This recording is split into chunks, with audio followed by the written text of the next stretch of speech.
오늘은 율법의 기능에 대해서 함께 말씀을 나눠보려고 합니다. 우리 지난 주일에 하나님의 약속에 대한 이야기를 했습니다. 하나님의 약속과 율법은 대조가 되는 개념이에요. 무슨 얘기냐면 우리가 신앙생활을 한다고 할 때 크게 두 종류의 모습을 우리가 발견하게 됩니다. 어떤 거냐면 하나는 율법을 붙들고 사는 거예요. 이것도 지키고 저것도 지키고 이거 하면 안 되고 저거 하면 안 되고 이렇게 율법을 붙들고 사는 거죠.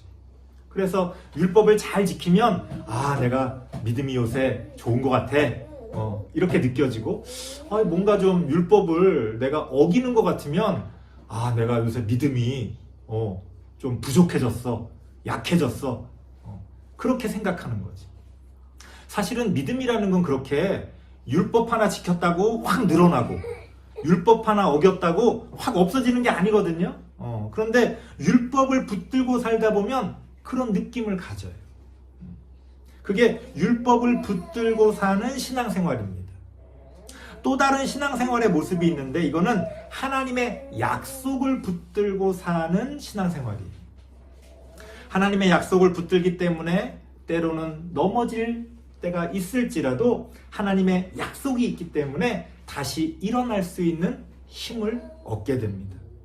하나님의 약속을 붙들고 살기 때문에 불안하지 않아요. 내가 막 지옥 가지 않을까? 내가 최근에 좀 상태가 안 좋은데 그러면 하나님이 나를 버리시지 않을까? 뭔가 내가 구원에서 떨어져 나가지 않을까?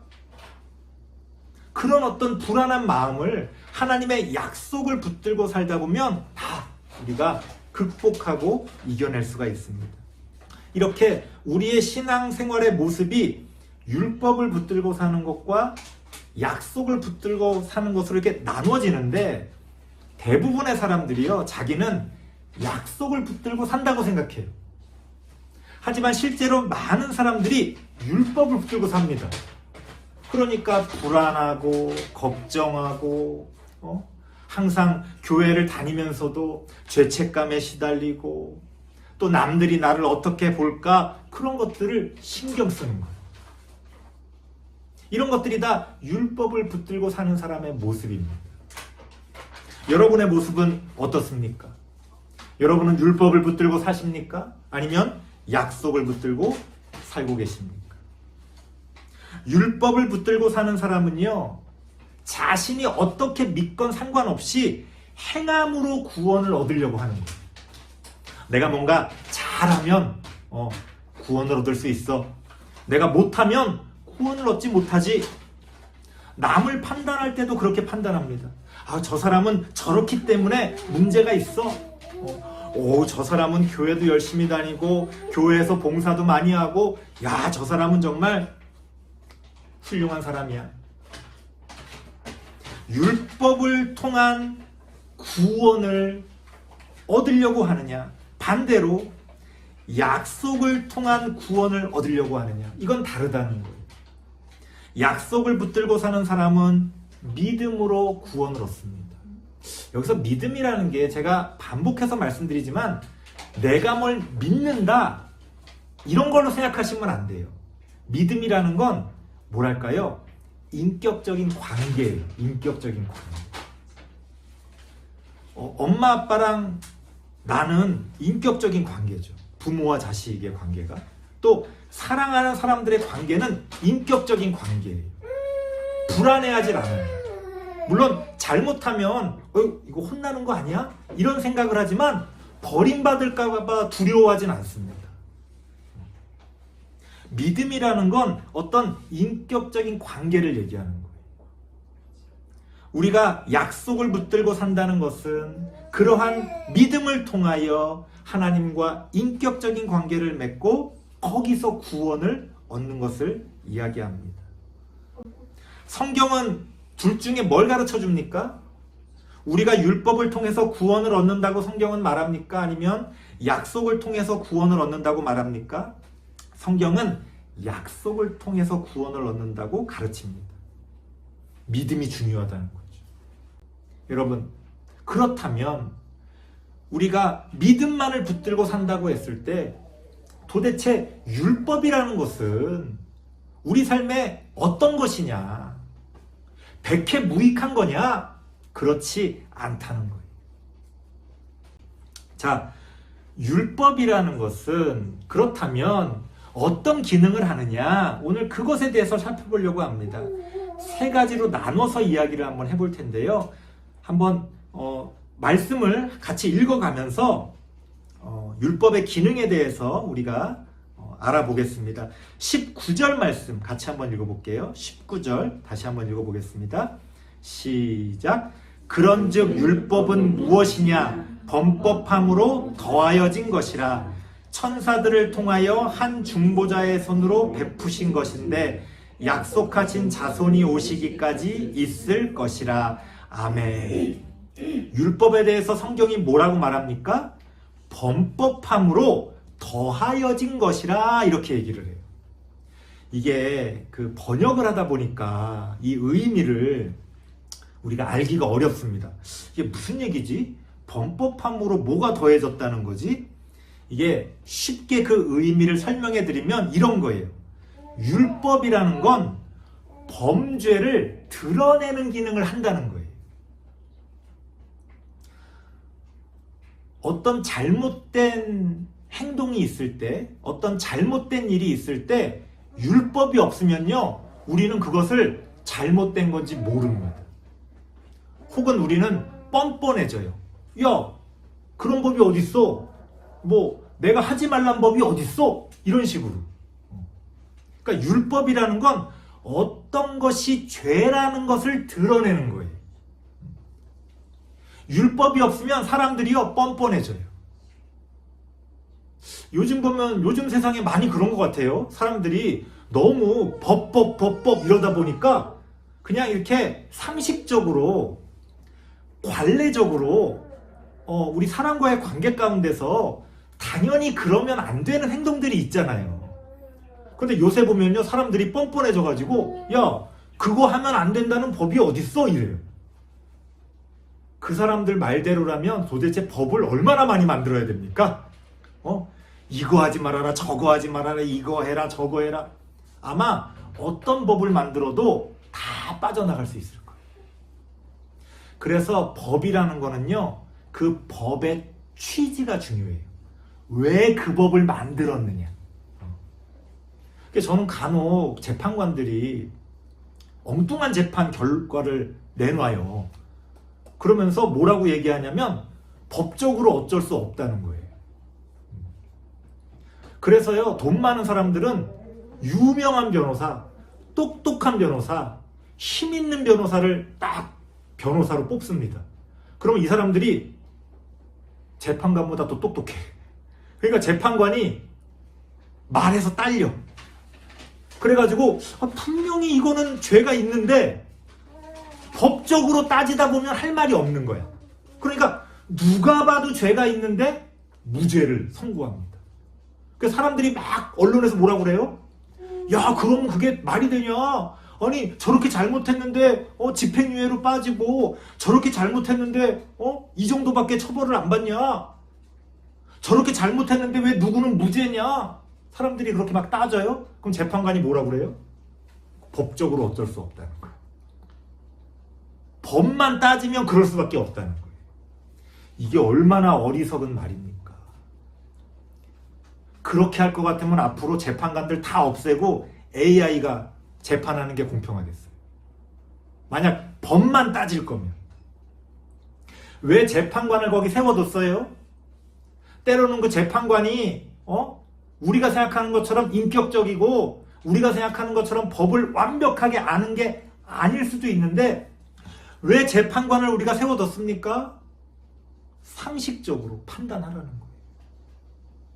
그래서 미국의 그 재판을 보면 재판관이 판결을 안 내리고 누가 판결을 내립니까?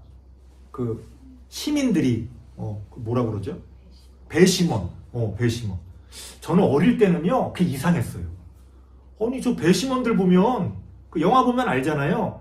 그 전 국민을 대상으로 이게 뺑뺑이를 돌려서 각 그 사람들의 계층과 직업과 이런 것들을 이렇게 해가지고 그렇게 뽑는 거예요.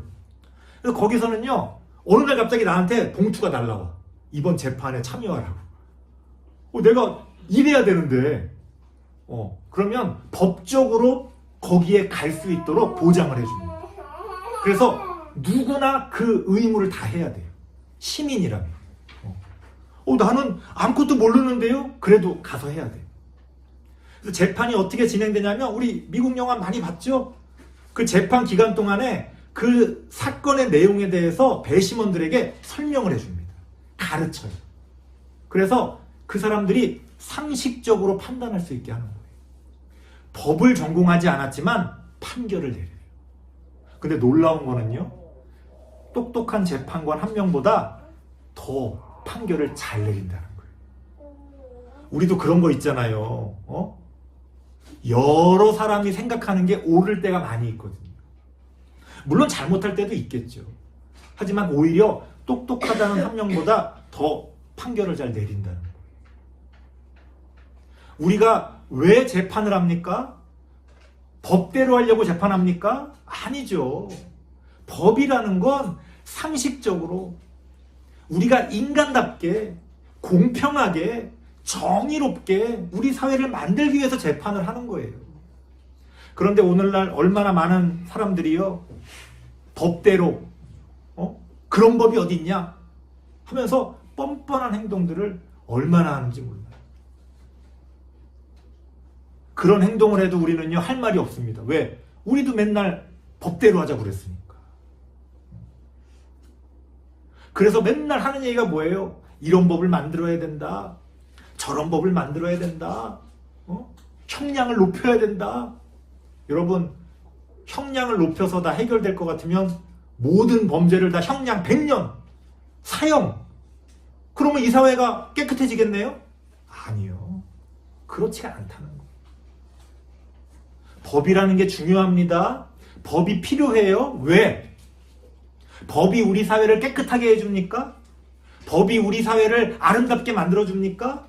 법이 우리 사회를 정의롭게 만들어줍니까? 아니요. 법은요, 그저 무엇이 죄인지를 우리에게 알려주는 거예요. 우리는 법을 통해 무엇이 문제인지를 깨닫게 되는 겁니다. 성경은 뭐라고 말합니까? 범법함으로 더하여진 것이라. 무슨 얘기예요? 하나님이 우리에게 주신 율법이 우리에게 범죄를 드러내는 기능을 한다는 거예요.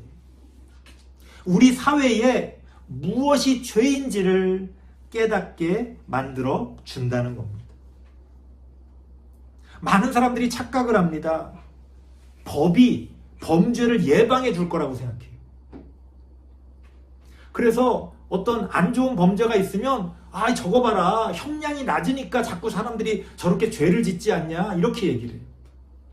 형량을 아무리 높여도요, 죄 지을 사람은 다 짓습니다. 물론 어느 정도 저처럼 좀 마음 약하고 우리 여러분들처럼 순진한 사람들은 저거 벌금이 얼마래, 형량이 얼마래, 그러면 우리는 무서워서 죄를 안 지을 수도 있겠죠. 근데 가만히 생각해 보면요, 그런 걸 무서워하는 사람은요, 형량이 낮아도 죄를 안 져요.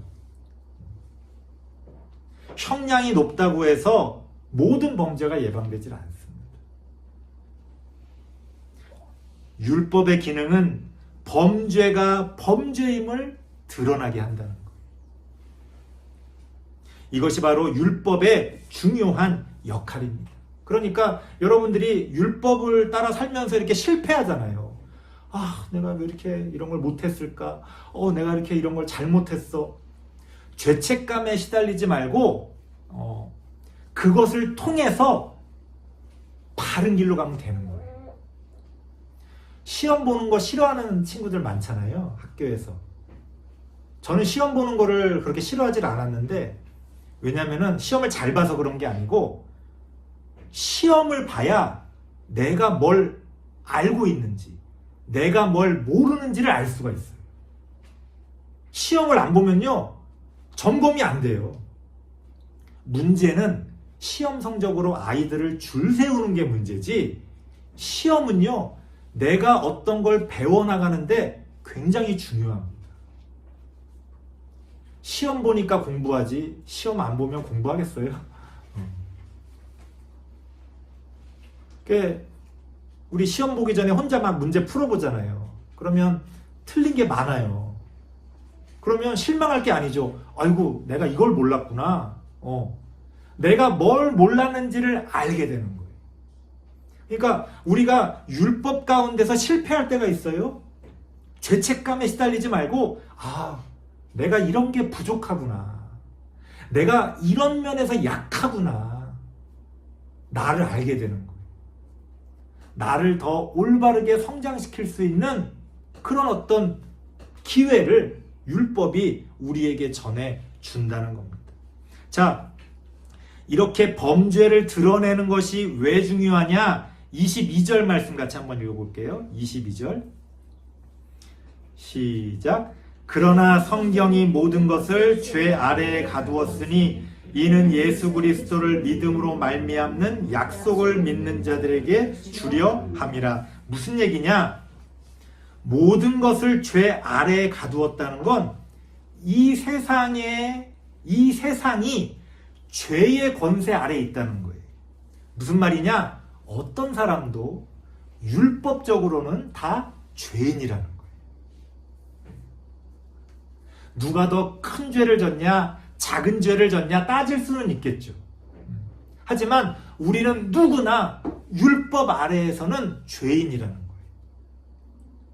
율법은 우리에게 우리가 나아가야 될 길이 율법의 길이 아님을 이야기합니다. 우리는 실패할 수밖에 없어요. 그래서 저는 제일 무서운 사람들이 자기가 죄인이라고 생각하지 않는 사람들이에요. 자기가 부족하다고 생각하지 않는 사람이 제일 무서워요.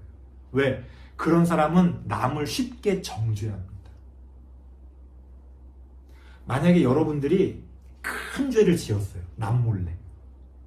예를 들어서 내가 남 몰래, 나는 원하지 않았지만 사람을 죽였어. 왜? 영화 같은 거 보면 그런 내용들이 있잖아요. 근데 다른 사람은 몰라. 나만 알고 있어. 자, 이 사람이 일상생활에서 좀 문제가 있는 사람을 만났을 때 쉽게 정죄할까요? 아니면 용서할까요? 자기는 사람을 죽였는데 누굴 정죄합니까? 용서해요. 이해해요. 저 사람도 무슨 사정이 있을 수 있겠다. 왜? 나도 그런 사정이 있었잖아. 근데 나는 죄가 없다고 생각하는 사람은요, 남을 쉽게 정죄해요. 사소한 일에도 정죄합니다. 무섭게 정죄합니다. 우리는요, 율법적으로는요, 누구나 실패할 수밖에 없어요. 사도 바울은요, 깨끗한 삶을 살았던 사람이에요. 성경을 보면요, 사도 바울은 거의 죄를 짓지 않고 정말 거의 완벽한 삶을 살았던 사람이에요. 근데 사도 바울이 예수님을 만나고 믿음이 생기고 그 믿음이 깊어지니까 뭐라고 고백을 합니까? 내가 죄인 중에 괴수다. 아니, 남들이 볼 때는 제일 거룩한 사람인데 자기 스스로 자기가 죄인 중에 죄인이라고 얘기를 하는 거예요. 왜? 내가 겉으로는 그럴듯하게 행동하지만 내 마음 가운데 여전히 욕심이 있고 미움이 있고 남들한테 표현하지 못하지만 내 마음 가운데 악한 것이 있다는 걸 스스로 깨달은 거예요. 우리가 사도 바울만큼 거룩합니까? 아니죠. 그런데 사도 바울이 죄인 중에 괴수라고 얘기합니다. 그럼 우리 중에 괴수 아닌 사람이 어디 있어요? 우리야말로 괴수 중에 괴수죠. 율법은 그것을 깨닫게 하는 거예요. 우리가 죄인임을 깨닫게 하는 거예요. 그래서 누구를 바라보게 하는 겁니까? 예수 그리스도를 바라보게 하는 거예요. 왜? 내 힘으로는 구원받을 수가 없으니까. 내 열심으로는 구원받을 수 없다는 걸 깨달았기 때문에 누구의 도움이 필요한 거예요? 예수 그리스도의 도움이 필요한 거예요. 마지막 24절 말씀 같이 한번 읽어보겠습니다. 24절입니다.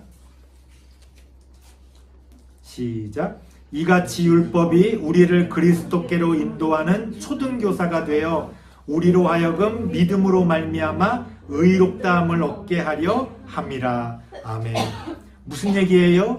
한마디로 말해서 율법은 우리를 예수 그리스도께로 인도하는, 우리를 믿음으로 인도하는 초등교사라는 거예요.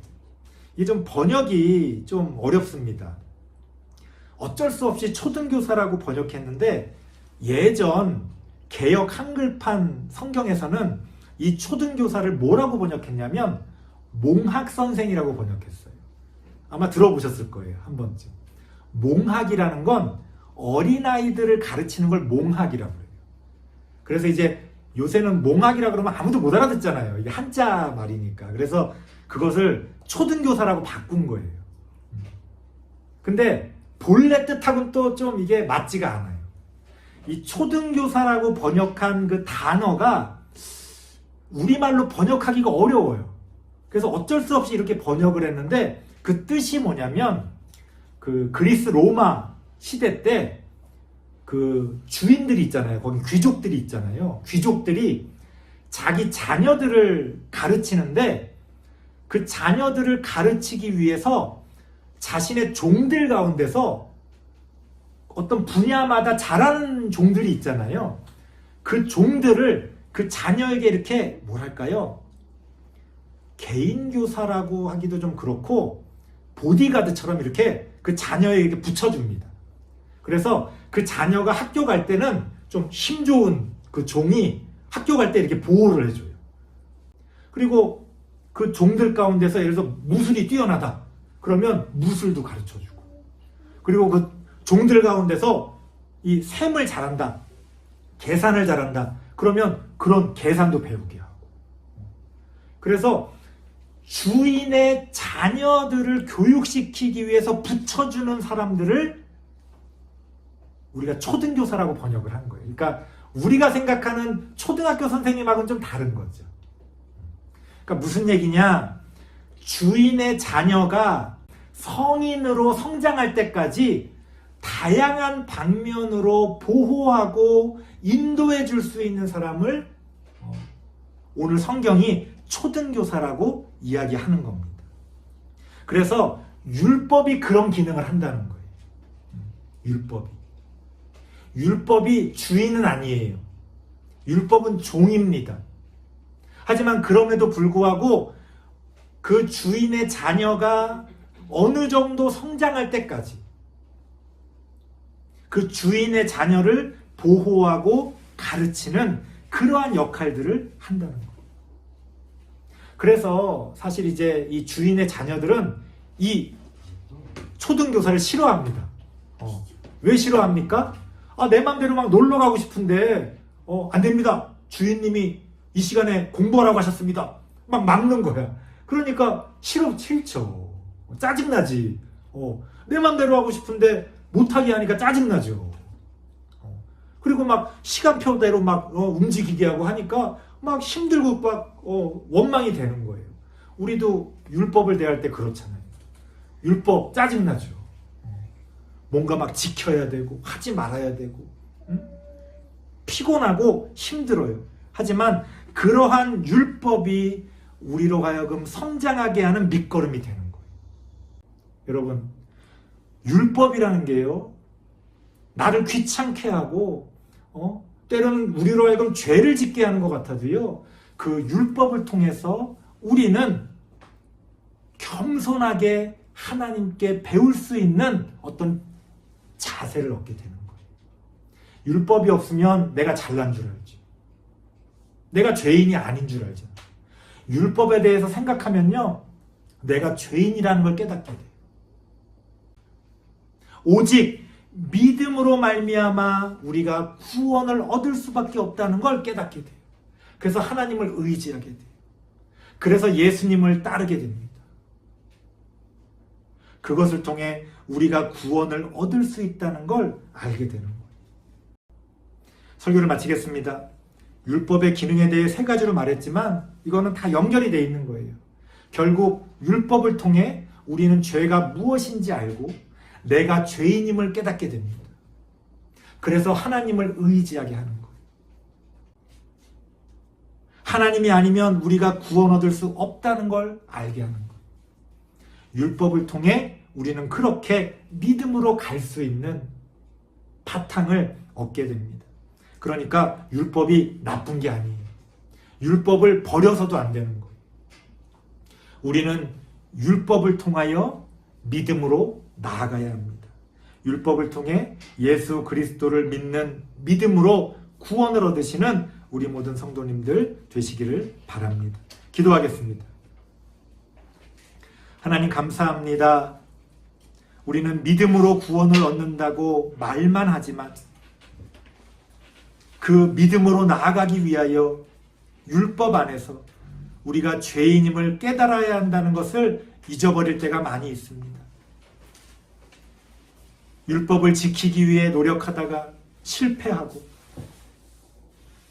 우리가 죄인임을 진정으로 깨달아서 우리에게 하나님이 필요함을 예수 그리스도로 말미암는 그 믿음이 우리를 구원으로 인도할 수 있음을 알아가는 우리들이 되어질 수 있도록 하나님 함께하여 주옵소서. 예수님의 이름으로 기도드리옵나이다. 아멘.